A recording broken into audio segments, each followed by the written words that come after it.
लेकिन कुछ इस देश के ही लोग उस इतिहास को भी चुरा लेने का काम करते हैं। मैं महाराजा वीर भोज जी को भी नमन वंदन जय भीम जय भारत पेश करता हूं। साथियों,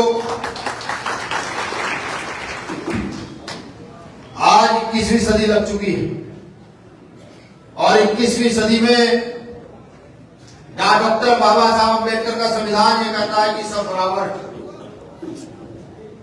जहां 21वीं सदी में लगातार राजनीतिक दौर को उलट पलट कर दिखाया गया। एक तरफ राजनीति का समीकरण पैसों के आधार पर स्थापित किया गया, एक तरफ राजनीति का समीकरण आज के समय में धर्म पर आधारित किया जा रहा है।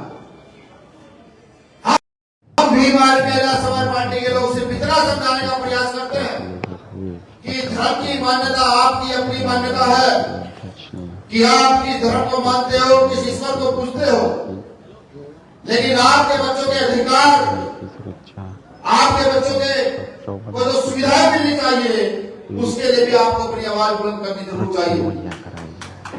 क्योंकि आज के समय में बहुत सारे नेता अच्छे से भाषण तो दे लेते हैं, लेकिन जब एक बराबरी के इक्वलिटी की बात आती है, मैं बराबरी भी आपको समझाऊं क्या है। बराबरी उसे कहते हैं कि जो बुजुर्ग है वो बुजुर्ग है, वो किस जात किस धर्म का है ये वैल्यूबल नहीं है, उसके पास धन है या नहीं है ये भी वैल्यूबल नहीं है। वैल्यूबल ये है कि वो बुजुर्ग, हमें बुजुर्ग के शुक्र के बारे में छोड़े जाइए और नमस्ते भी करना चाहिए। जो आदमी इस विधानसभा में चलते हैं वो शायद बराबरी की परिपाटी को समझ पाएंगे, लेकिन आज देश की व्यवस्था क्या है? आज भी इस देश में अनुसूचित जाति अनुसूचित जनजाति के लोगों को तिरस्कार भरी निगाहों से देखा जाता है, तिरस्कार भरी निगाहों से देखा जाता है। आज भी भारत की वो बैकवर्ड जातियां जिनका इतिहास स्वर्ण अक्षरों में लिखा हुआ है, जब उनकी बात आती है तो उनको भी ना जाने किन किन नामों से बुलाया जाता है, लेकिन जब इस देश में अधिकारों की बात आती है तो फिर हम सबको एक लाइन सूत्रों की गिनती में खड़ा कर दिया जाता है। मैं लिखकर दे सकता हूं कि अगर मैं यहां जाकर इस गांव के हर घर पर सर्वे करूं और सर्वे करने के बाद ये देखूं कि भारत की व्यवस्था की जो हिस्सेदारी मिलनी चाहिए थी वो हिस्सेदारी मिली या नहीं मिली। मैं भी आया तो मैंने महाराजा वीर भोज जी के गले में माल्यार्पण किया, उनके पीछे एक और नेता थे जिनके गले में मैंने माल्यार्पण किया,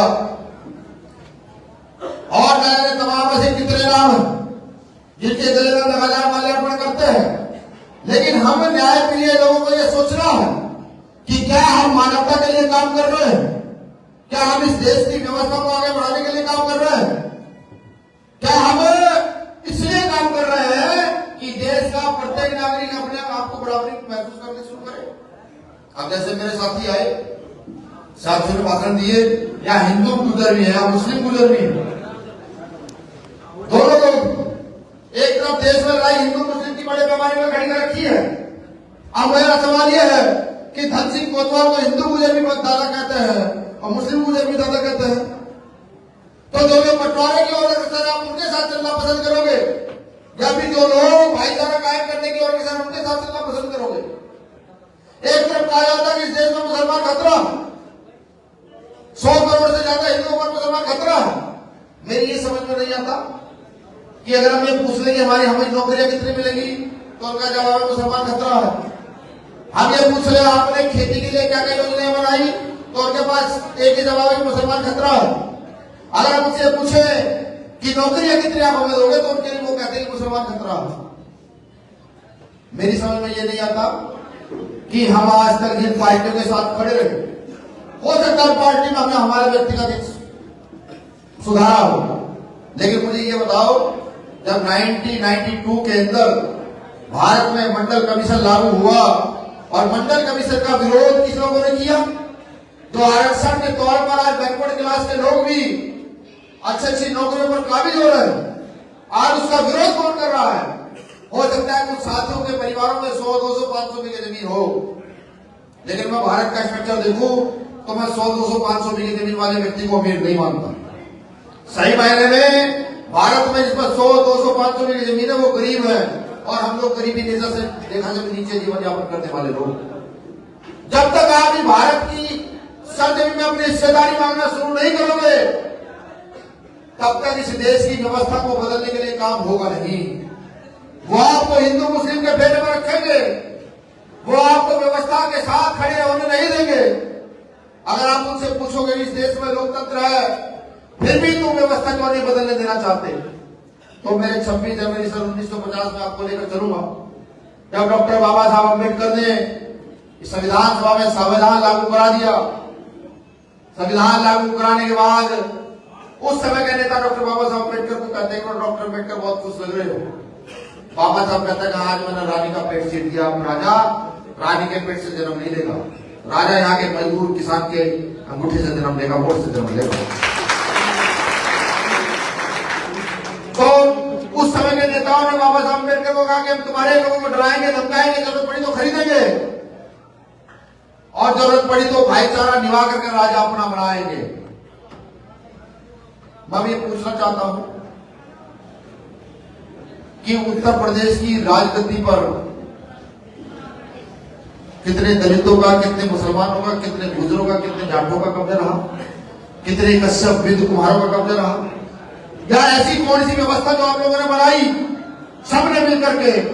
कभी आपने कोई व्यवस्था नहीं बनाई, आपने दूसरी व्यवस्था बनी परी काम करने का काम किया। और जब तक आप अपनी विचारधारा के लोगों को इस राजनीति में स्थापित नहीं करोगे, तब तक जो काम हमारे पुरखों ने किया, बाप दादाओं ने किया, वो हम कर नहीं पाएंगे। आज गुर्जर समाज का एक बड़ा तकबा आजाद समाज पार्टी से जुड़ रहा है। मैं ये बताऊं, दलित मुसलमानों के साथ साथ सबसे बड़ा तकबा अगर कोई भीमान मेरा समाज पार्टी से जुड़ा है, उस कौम का नाम गुर्जर समाज है। मैं तो आभार व्यक्त करता हूं, चाहे गोली चली हो, चाहे आंदोलन की बात रही हो, चाहे जेल जाने की बात रही हो, आप लोगों ने कभी पीठ नहीं दिखाई, हमेशा सीना छोड़ा कर सामने खड़े रहे कि भाई हम भी आपके साथ बनने के लिए तैयार हैं। बस अब हमारा काम इतना है, इस देश के प्रति जो हमारी जिम्मेदारी है वो उसका निर्वाह करना जरूरी है। आज एक नेता ऐसा नहीं है जो आपकी समस्याओं पर बात कर सकता हो, जो आपके घर में, खेती में, किसानी में जो परेशानी आ रही है उस पर बात कर सकता हो। एक भी नेता ऐसा नहीं है।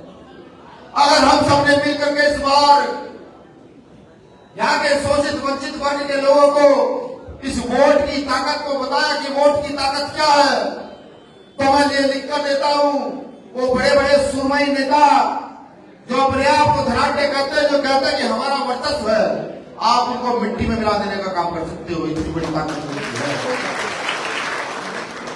बस हमें बंद मुट्ठी होकर के अन्याय के खिलाफ अपनी आवाज बुलंद करनी है। आज का समय मैं याद कराऊं, जब आजादी से पहले इस देश में अंग्रेज आए थे, तो जब इस देश में अंग्रेज आए थे, इतिहास कहता है कि पिछड़े किसी दलित ने उनका सहयोग नहीं किया, लेकिन गुजरात के रास्ते और बंगाल के रास्ते वो यहाँ घुसे व्यापार करने के लिए, तो आज उन्हीं लोगों ने उनका संरक्षण किया जो लोग आज अपने आप को देशभक्त करने का काम कर रहे हैं। ये लिखित है, प्रमाण है।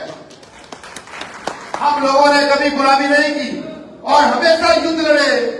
मैंने एक नाम सबसे पहले लिया था कोतवाल धन सिंह गुर्जर साहब का। उनके इतिहास को दमन करने के लिए बंगाल की यूनिट से एक आदमी को मेरठ में स्थापित कर दिया जाता है और चीख चीख कर कहा जाता है कि यहाँ मंगल पांडे ने देश की आजादी में 1857 की क्रांति शुरू की थी, जो मिथ्या है, गलत है। जब तथ्यों के आधार पर देखा जाता है तो पता लगता है कि वहां धन सिंह कोतवाल गुर्जर ने गोली चला करके अपने प्राणों की आहुति दी और आजादी का बिल्कुल फूक दिया था। वो लोग हमारे इतिहास को बार बार चुनौती देने का काम करते हैं। ये वही फतपुरी है जहां से महाराज सम्राट वीरभोज के सम्मान में एक बड़ी यात्रा निकाली गई और मुझे लगता है कि ये यात्रा, इस यात्रा ने सहारनपुर का नाम विश्व अक्षरों में अंकित किया, बिल्कुल किया। अब सहारनपुर के तमाम साथियों से निवेदन है, भाई चंद्रशेखर आजाद जी के कंधे को मजबूत करते हुए एक बार उनको राजनीतिक शक्ति देने का काम करें। राजनीतिक शक्ति देने के बाद अगर हर किसान, हर गरीब को गर्व ना हुआ, हर शोषित वंचित को गर्व ना हुआ कि कोई आदमी आया है राजनीति करने के लिए जो सबसे पहले किसानों की, गरीबों की, शोषित वंचितों की बात करता है। अब मैं ये बात करूं कि राजनीतिक परिवेश कैसा होना चाहिए, तो हो सकता है मेरे शब्दों से आपको आघात पहुंचे, लेकिन मैं फिर भी कहूंगा कि अगर आप एक किसान के बेटे को विधायक बनाएंगे और कल वो मंत्री बन जाएगा, कृषि मंत्री बन जाएगा, तो किसानों की समस्याओं पर बात कर पाएगा। आज ऐसा नहीं है। आज किसान के बेटे को तो बड़ी मजबूती के साथ हराया जाता है और एक व्यापारी के बेटे को, अडानी अंबानी जैसे लोगों के बेटों को जिता करके सदन में भेज करके उनको कृषि मंत्री बनाया जाता है। क्या वो किसानों की समस्या को की बात रख पाएंगे? जब उनको यह नहीं पता वो गन्ना कौन सी फसल में उगाया जाता है, गेहूं किस मौसम में लगाया जाता है, कौन सा खाद कौन से नहीं गिरेगी, तो क्या कृषि मंत्री किसानों की बात रख पाएगा? आज यही व्यवस्था स्थापित है कि मजदूरों की बात रखने के लिए एक बड़े मंत्री के बेटे को नेता बनाकर भेज देगा कि मजदूरों की बात रखेगा, जिसको आज तक रोटी का दर्श नहीं पता। छोटे व्यापारियों की बात रखने के लिए भी नेताओं ने बड़े बड़े लोगों को भेज दिया। हमारी लड़ाई यह है कि नेता आपके बीच से चुना जाए, आपके क्षेत्र से चुना जाए, आपके गांव से चुना जाए, जिससे वो नेता जब चुन करके जाए तो वो अपने लेवल के लोगों की बात करे। अगर वो किसान है तो किसानों की बात करे, वो मजदूर है तो मजदूर की बात करे, वो व्यापारी है तो व्यापारी की बात करे, वो जिस वर्ग को डिनोट करते, जिस वर्ग को रिप्रेजेंट करता है वो उसकी बात करे। ये लड़ाई भी भारतीय जनता समाज पार्टी के लोगों की है। आज बड़े बड़े नेताओं को डर लगता है। कुछ नेता मुझे कहते हैं कि भाई तुम्हारी राजनीति समझ नहीं आ रही है, तुम किसी को उठाकर चेयरमैनी का चुनाव लड़ा देते हो, तुम महाराष्ट्र में जाकर किसी भी रिक्शा वाले को, मजदूर को, मध्य प्रदेश में जाकर विधायकी का चुनाव लड़ा देते हो, तुम्हारी राजनीति समझ नहीं आ रही है। मैंने उसे कहा, मैंने कहा चाचा बहुत जल्द समझ आएगी जब आपको ये लगेगा कि एक किसान का बेटा खेत में ट्रैक्टर चला करके और अगले दिन अपने हाथ पर कूद करके विधानसभा में आकर दौड़ेगा, तो आपको पता लगेगा कि असली राजनीति कहते किसे है, ऐसी राजनीति पैदा करते हैं और पैदा कर रहे हैं। हमारे साथ जुड़ने वाला तकवा अधिकतर मजदूर और किसान है, अधिकतर मजदूर और किसान है। और जब किसान मजदूर एक साथ जुड़ेंगे तो मैं लिख कर देता हूं, यहां देश में बदलाव जरूर होगा। मुझे पूर्व प्रधानमंत्री चौधरी चरण सिंह साहब की एक लाइन याद आ रही है। वो कहते हैं कि एक कोट है कि भारत की उन्नति का रास्ता भारत के खेतों खलिहानों से होकर गुजरता है। यानी कि वो सीधी सीधी बात कह रहे हैं, भारत की उन्नति तब तक नहीं होगी जब तक यहाँ का किसान और मजदूर खड़ा नहीं हो जाएगा, मजबूत नहीं हो जाएगा। तो हम उसी लाइन पर चल रहे हैं। हर शोषित वंचित वर्ग को इकट्ठा करके, हर छोटी बड़ी जाति में समीकरण बना के, जिसका जितना हिस्सा है उतना हिस्सा उसको दे करके भारत की राजनीति में एक डंडा बुलंद करने का काम हम कर रहे हैं। और मैं ये भी वादे से कह दूं, पूरी जिम्मेदारी से कहता हूं कि आज मात्र देश में दो पार्टी है। एक पार्टी का नाम कांग्रेस, दूसरी पार्टी का नाम भारतीय जनता पार्टी है। उन्हीं के हाथ में सारी पार्टियां खेलती हैं। अगर आप सब लोगों ने साथ दिया, इस देश में किसान मजदूरों के तीसरा फ्रंट खड़ा होने जा रहा है, जो उन सामंती ताकतों को चुनौती देने का काम करेगा। ये खड़ा करके दिखाएंगे, बड़ी मजबूती से दिखाएंगे। हम ताकतवर लोग हैं, हमारे पूर्व के वैचारिक ताकतवर थे। उन्होंने सारा जीवन अपना आंदोलन के लिए लगाया। ये हमें समझना पड़ेगा। मेरे एक नाम और भी याद आ रहा है, विजय सिंह पथिक साहब, जिन्होंने राजाओं के खिलाफ आंदोलन चलाए। और राजाओं के खिलाफ आंदोलन चलाना यानी कि गरीब मजदूर किसान के पक्ष में आंदोलन चलाने वाला होता है। ऐसे बहुत बड़े कितने नाम हैं। हमें अपने पुरखों के इतिहास को जानना होगा।